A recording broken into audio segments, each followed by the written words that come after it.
Sino ba ang hindi kinakabahan sa tuwing may mababalitaan tayong may batang dinukot o nawala? Isa po ito sa kinatatakutan ng mga magulang ngayon, ang maging biktima ng karumal-dumal na krimen ang kanilang mga anak. At isa itong bangungot na totoong nangyari sa mga magulang ni Sheila, isang high school student nang dukutin siya habang pauwi galing eskwela. Sama-sama po nating alamin kung paano nila nalampasan ang pangyayaring ito. Magandang hapon po mga kapuso, ako po si Vicky Morales at ito ang Wish Ko Lang. Ang bango ng ulam ah. Lalo akong nagutom.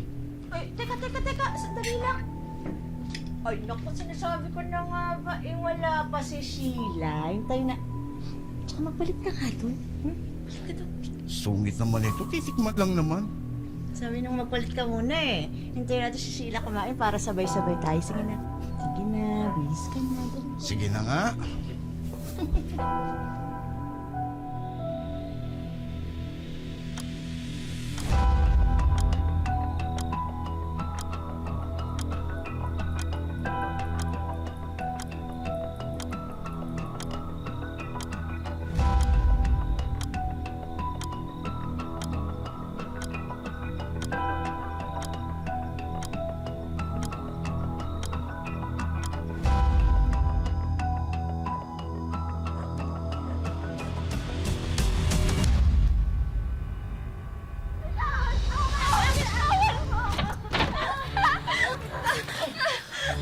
Hoy kayo!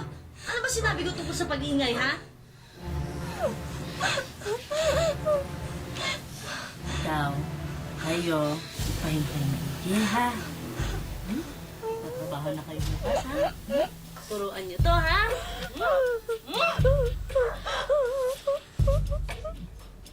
Hoy kayo, huwag niyong turuan maging matkas ang ulo niyan, ha?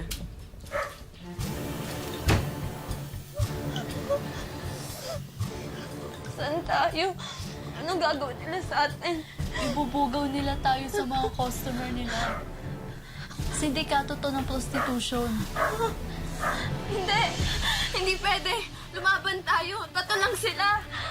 Mag-ingay tayo! Makawalan niyo kami! Huwag ka na magingay! Huwag ka na magingay! Wala ka nang magagawa! Hindi natin sila kaya. Handa silang pumatay.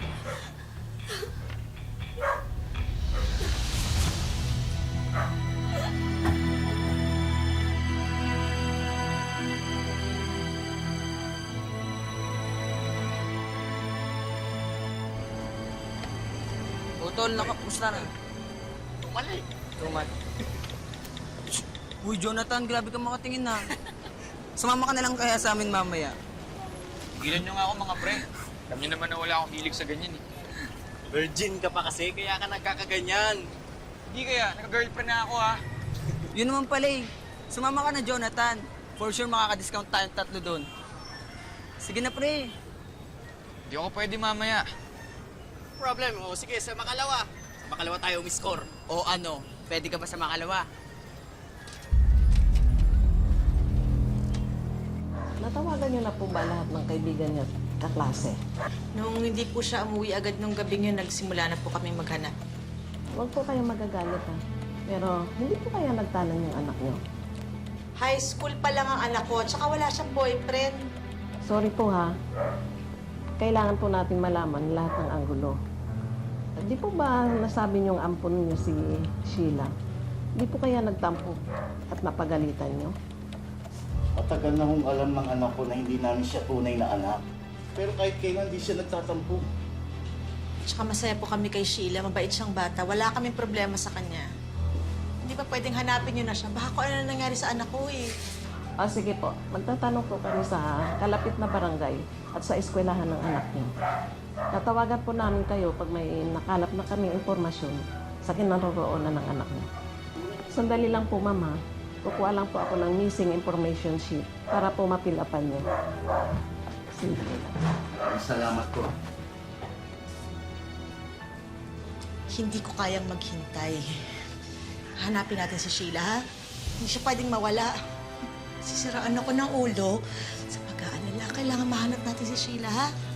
Huwag kang mag-alala. Hindi tayo titigil hanggat hindi natin nahanap ang alak natin.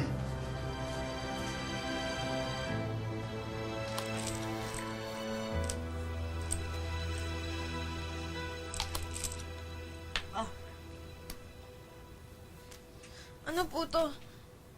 Huwag na nga maraming tanong, inumin mo na yan! Sabi na inumin mo na yan! Ayoko! Nga nga! Nga sabi! Opo! Patay mo! Isa! Sandali lang. Alalay lang kasi. Baka masugatan ang mukha niyan eh. Wala nang kukuha dyan. Eh, Leg, pababa lang naman importante sa mga customer eh. Ay, kayo mamaya magsiligo kayo ha. Ikaw, gumising ka nga, tatamad-tamad ka dyan. Paho nyo. Sige, tingin mo pa. Ibaba mo yung mata mo, ibaba mo yung mata mo. Hindi ka tingin dyan ha. Ano? O sige na! Hoy, bilisan mo! Sige, nako, ang titigas ng mga ulo nyo! Pumasok!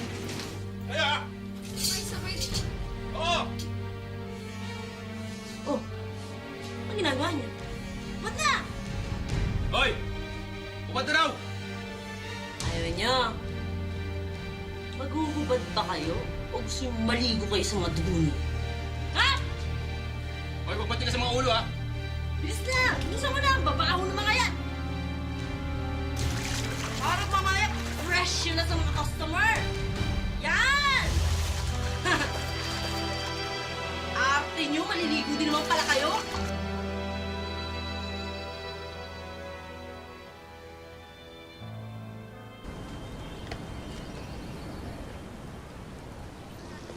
Bago ba dyan?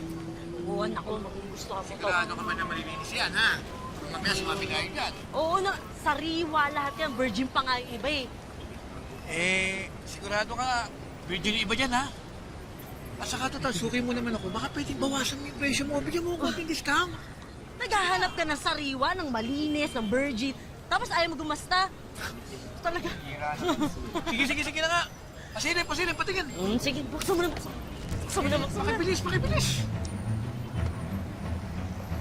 Oo, bawal hawak ha. Mabibilas ha. Okay na, nakapili ka na. Oo, sige, yung nakapula. Ano yun? Galing talaga po. Siguraduhin nyo ha? Bago yan. Pero bago ang lahat, magbayad ka muna. Sigurista ka talaga. Oo, basta hindi ako mapapahiya dyan ha? Oo, ano ka ba? Parang di naman to suki. Alam niyo na. Oh, ihahatid na lang ni Victor sa labi. Ikaw nang bahala ha. Pakibilisan nyo lang. Ayoko Isang oras lang ha. Sige na, sige na. Hoy, di alam ng nanay ko kung nasaan ako. Ayoko. Pasensya na Iha, pero hindi ko na problema yun.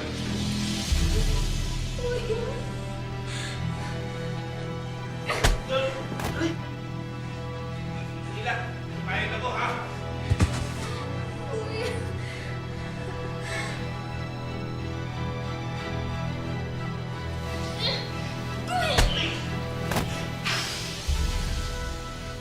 Pumunta!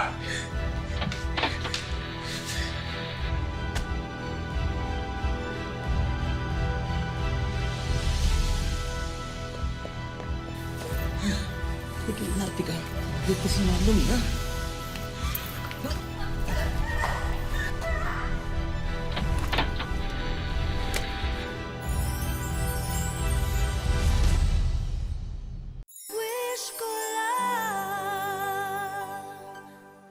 Ayon sa mga magulang ni Sheila, payat at sakiting sanggol pa siya noon nang ihabilin si Sheila sa kanila. Pinagamot, inalagaan, at tinuring siya na parang tunay nilang kadugo. Walang naging problema ang mag-anak hanggang sa minsang gabihin sa pag-uwi si Sheila. Dinukot siya ng isang grupo ng mga sex trafficker na mga menor de edad ang binibiktima.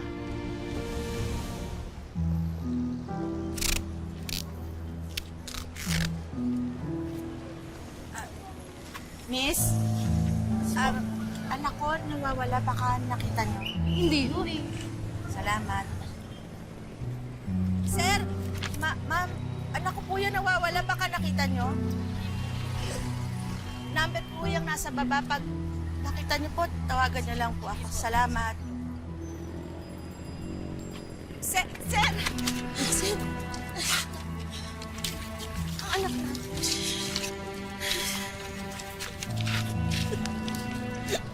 Saan ka na?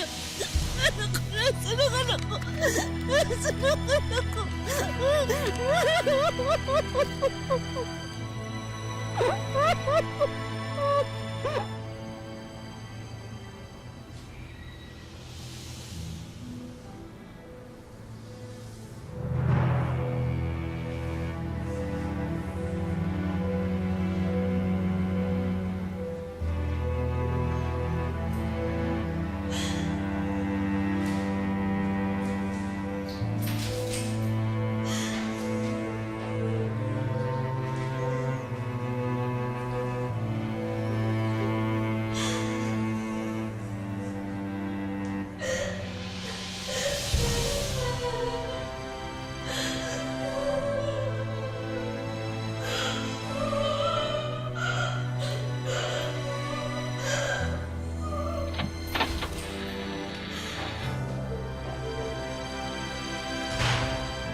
Oh.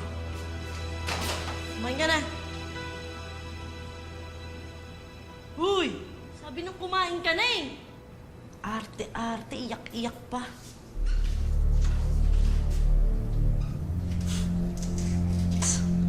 Kain din naman pala.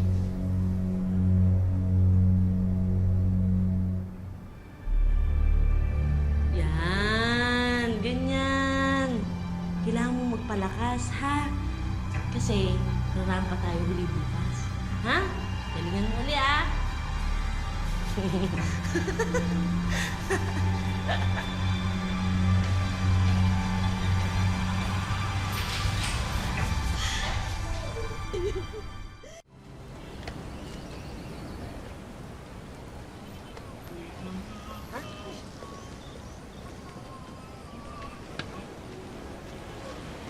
Magaganda yan ah.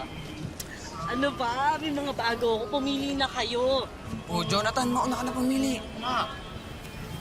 Oh, boy, ano ka ba? Huwag ka matakot. Walang sabit yung mga yan. Promise, promise. Pasensya na, Manang, ha? Manang talaga, manang. Pasensya na ho. Alam niyo naman po kasi, Perhen, first time niya. Ah, okay. So, ganito na lang, Manang. Isa ko po.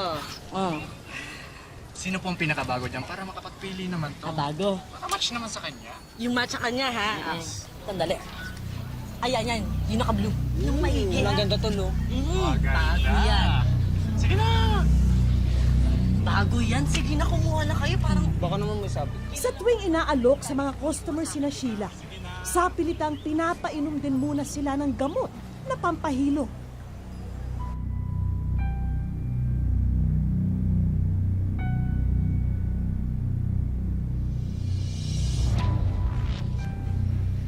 Kayo sa akin.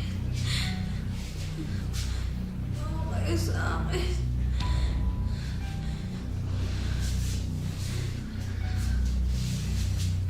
Hinahanap pa ako ng nanay ko.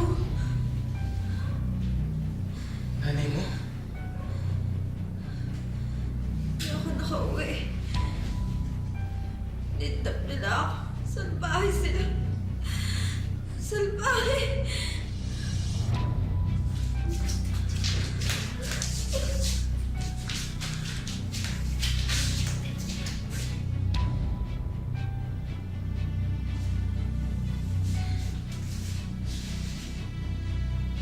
Miss, okay ka lang?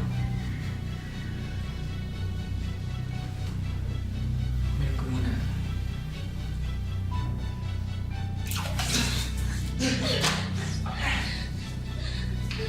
Miss! Miss, saan ka pupunta? Sandali lang!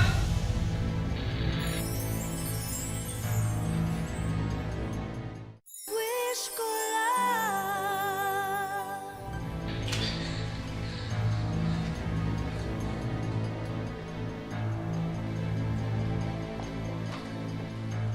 Saan ka pupunta, ha? Tatakas ka?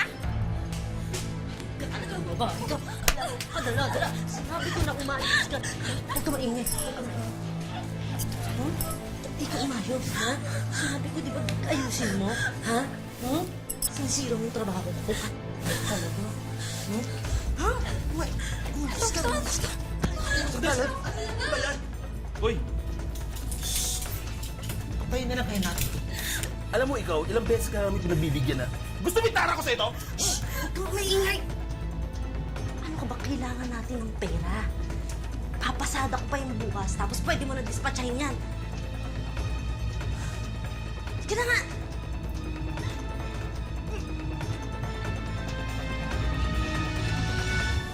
Halos mabaliw na sa pag-aalala ang mga magulang ni Sheila ni hindi nila alam na kinidnap na pala at ginawang prostitute ang kanilang anak. At lalong hindi nila alam na nasa bingit na siya ng kamatayan. Taho! Taho!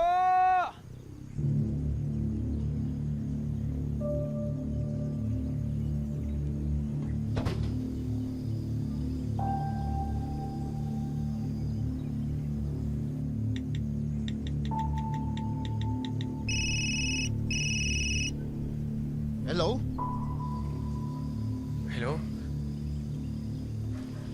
Kayo po bang magulang ni Sheila? Pwede ka namin kasuhan ng soliciting. Sir, hindi ko hugawain yun. Nakantsawan lang po ako ng mga kaibigan ko. Sigurado ka ba sa mga sinasabi mo? Oo, sir. Sigurado ako. Si Sheila yung nakausap ko.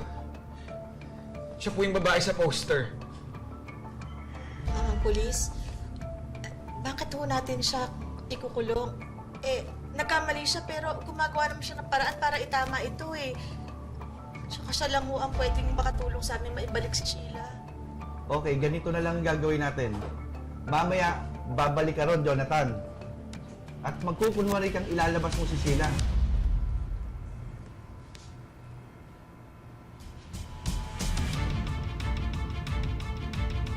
Ready ka na? Teka, bakit tayo dito? Di ba dapat sa plaza tayo nagkikita? Ay, hindi kasi medyo mainit doon. Alam mo na, may mga checkpoint, maraming mobile. Dito safe. Safe dito. Oh, ano ka ba? Ba't kinakabahan ka? Relax ka lang. Ano ka ba? Boss! Bata, sulitin mo na to. Baka bukas wala na.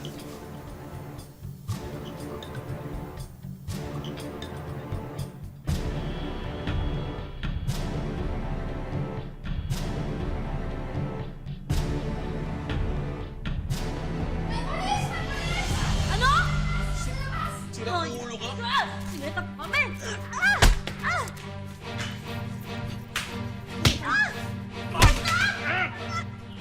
Takbo na! Takbo! Takbo na! Takbo! Walang makakatakas dito! Hindi kayo makakatakas dito. Sama-sama tayo mamamatay! Bitawan niyo ako! Hawit kayo? Ah! Bitawan! Bitawan!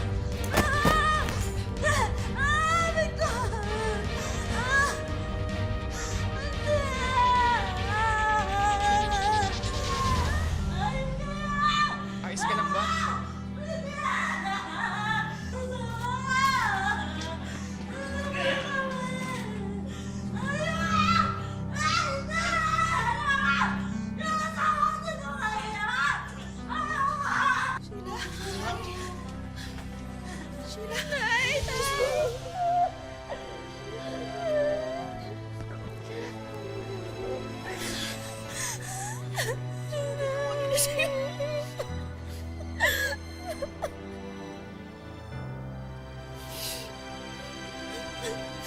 Ginawa niyo sa'yo.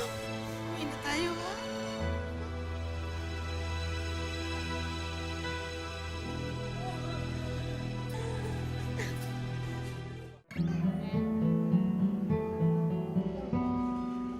Sa kabila ng madilim na nakaraan ni Sheila, pinilit niyang bigyan ng liwanag ang kanyang buhay.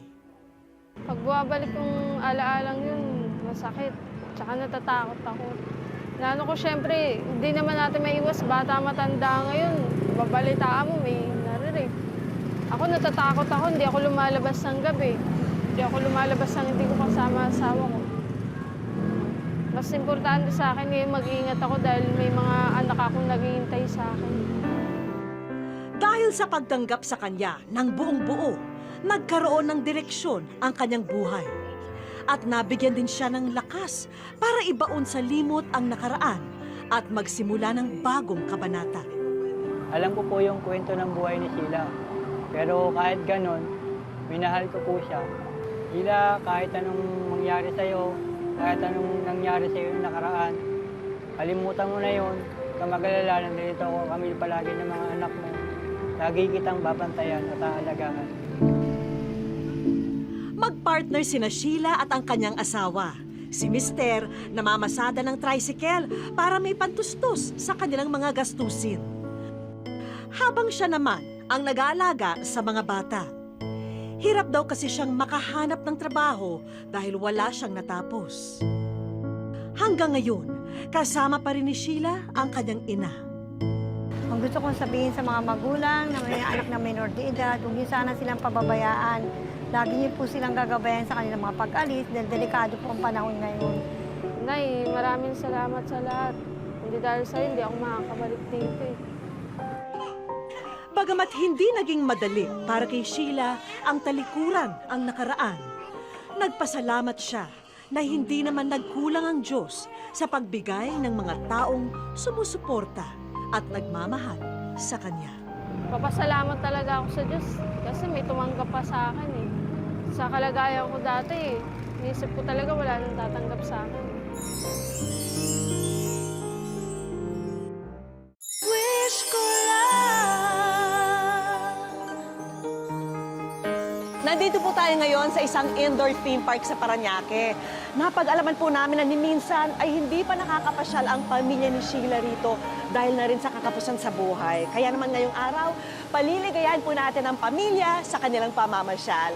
Samahan niyo po akong i-welcome sila rito. Tara! Nagtago muna ako sa likod ng napaka-cute na mascot na to para sorpresahin ang pamilya sa pagdating nila.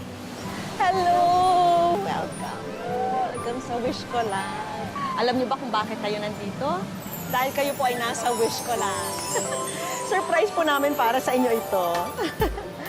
Alam namin yung pinagdaanan mo. Grabe, no? Pero tapos na yon lahat. Nandito tayo ngayon, bagong panimula, kasamang mga anak mo. Ha? At alam namin, never ka pa nakakapamasyal kasama yung pamilya mo, kaya ngayon na po yung pagkakataon natin para magawa yan. At mabura na yung mga hindi magagandang alaala ng nakaraan. Ha? Good afternoon.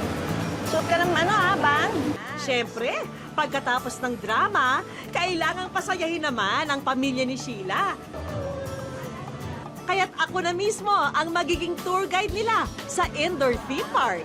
Good morning, sir. Everyone, good morning. Good morning. Welcome to Gigi's Kitchen. By the way, my name is Clarice and I will be your sous chef for today. If it is your first time to the kitchen and take over. Good job!